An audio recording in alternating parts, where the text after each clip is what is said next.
ऐसे ही 60,000 साल बीत गया। राम नाम जप करते करते रत्नाकर का पूरा देह को कीट पतंग ने खा लिया था।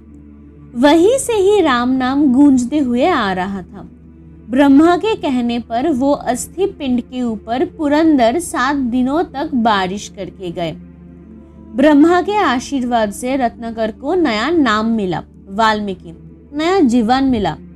अब वाल्मीकि को रामायण के रचना करने को बोलने पर उसने कहा कि उसको तो पढ़ना लिखना नहीं आता, वो तो कविता भी लिख नहीं सकता, तो वो कैसे रामायण लिखेगा।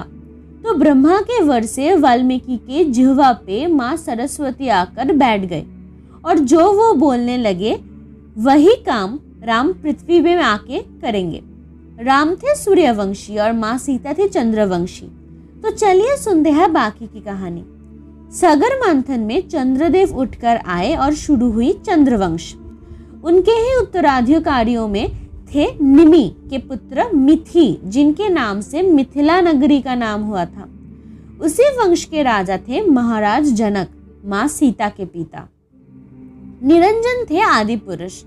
उनके 3 पुत्रों में थे ब्रह्मा, विष्णु, महेश और एक कन्या थी जिसकी नाम थी कंदिनी। कंदिनी की कन्या भानु की शादी हुई जामदग्न से। उनके पुत्र थे मरीच, जिसके पुत्र थे कश्यप, और उनके पुत्र थे सूर्य, जिनके ही नाम से सूर्य वंश का नाम हुआ। उनके पुत्र थे जीवनाश्व, जो अयोध्या के राजा बनने, और कंदक की कन्या कलनिमि से शादी हुई। पर विवाह के पश्चात वो अपने पत्नी को संभोग न करने की वजह से कलनिमि क्रुद्ध होकर अपने पिता को सब बोली और उनके पिता ने क्रोध में आकर जीवनाश्व को श्राप दे दिया। बाद में मुनि ऋषियों ने जीवनाश्व को एक पात्र भरकर पानी दिया जो पीकर संतान प्राप्ति हो सकती है। रात में जीवनाश्व को बहुत प्यास लगी और वो वही पानी पी गए, जिसके फलस्वरूप वो गर्भवत हो गए और उनके ससुर का दिया हुआ श्राप सत्य हो गया। उनके पुत्र का नाम हुआ मांधाता और राजा का अंत हो गया वहीं पर।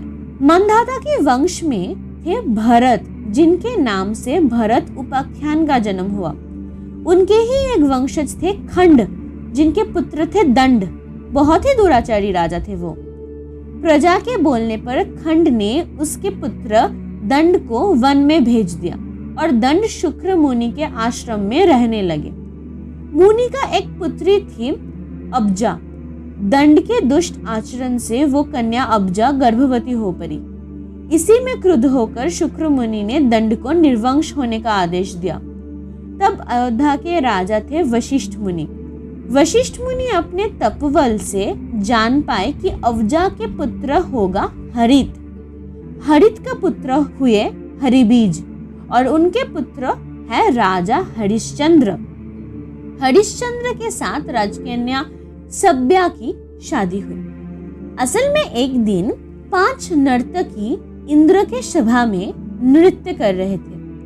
तब एक पल के लिए ताल भंग होने पर इंद्रदेव बहुत ही क्रुद्ध होकर उनको श्राप दे चुके कि वो सब विश्वामित्र के तपवन में बंदनी होकर रहेंगे।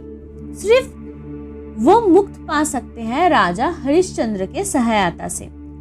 तो वो सब अप्सराओं विश्वामित्र के आश्रम से फूल तोड़ते थे हर रोज। एक दिन मुनि ने उन सबको पकड़ लिया और बंदी बना के रखे। उन सबके रोने की आवाज से राजा हरिश्चंद्र आए और उन सबको मुक्त करके चले गए अपने घर।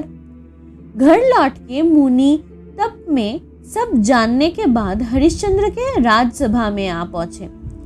राजा सब स्वीकार करने के बाद मुनि को कुछ देना चाहा तो मुनि क्रुद्ध होकर पूछे कि राजा की क्या क्षमता है कि वो मुनि को कुछ दान करेंगे।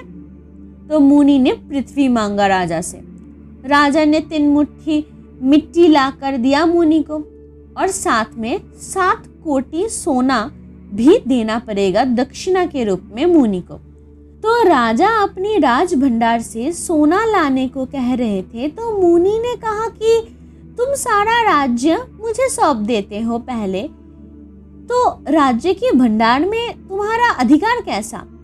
तो निरुपाय होकर अपने पत्नी के कहने पर राजा ने हाट में अपनी पत्नी को 4 कोटी सोने के बदले दासी रूप में बेच दिया।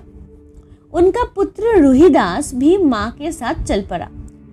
फिर राजा खुद के सिर पर हाथ रखकर खुद को सुअर के प्रतिपालक रूप में 3 कोटी सोने में बेच दिया।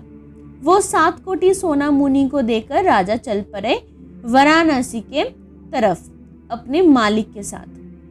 तो हरिश्चंद्र राजा से वो बन गए हरिदास, जो मृत व्यक्तियों को दाह करते थे 50 काहन पे। राजा भाव का कोई चिन्ह मात्र नहीं था उनके तब। एक दिन रोहिदास को उसके मालिक ने फूल लाने भेजा विश्वामित्र के आश्रम में। विश्वामित्र के श्राप थे, जो भी उनके बगीचा का फूल तोड़ेगा उसी स्थान उसका मृत्यु निश्चित हो जाएगा। रोहिदास का मृत्यु हो गया। उसकी मां रोते हुए रोहिदास के अंतिम संस्कार करने के लिए वाराणसी आ पहुंचे। वहीं वो रोहिदास यानी हरिश्चंद्र से मिले, जहां वो अपने ही बेटे और पत्नी को पहचान ना पाए और क्रियाक्रम करने आए थे। तभी सौभ्या रोते हुए अपने पति को उनके नाम से पुकारने लगी, आओ हरिश्चंद्र, देख के जाओ तुम्हारा बेटा यहीं पर कैसे पड़ा हुआ है, और उनके अंतिम क्रिया करने के लिए जो सामर्थ्य मुझे चाहिए होगा वो भी मेरे पास नहीं है। तब अपने नाम सुन के हरिदास को याद आया कि वही राजा हरिश्चंद्र थे और ये उनकी ही पत्नी है और ये उनका ही बेटा है।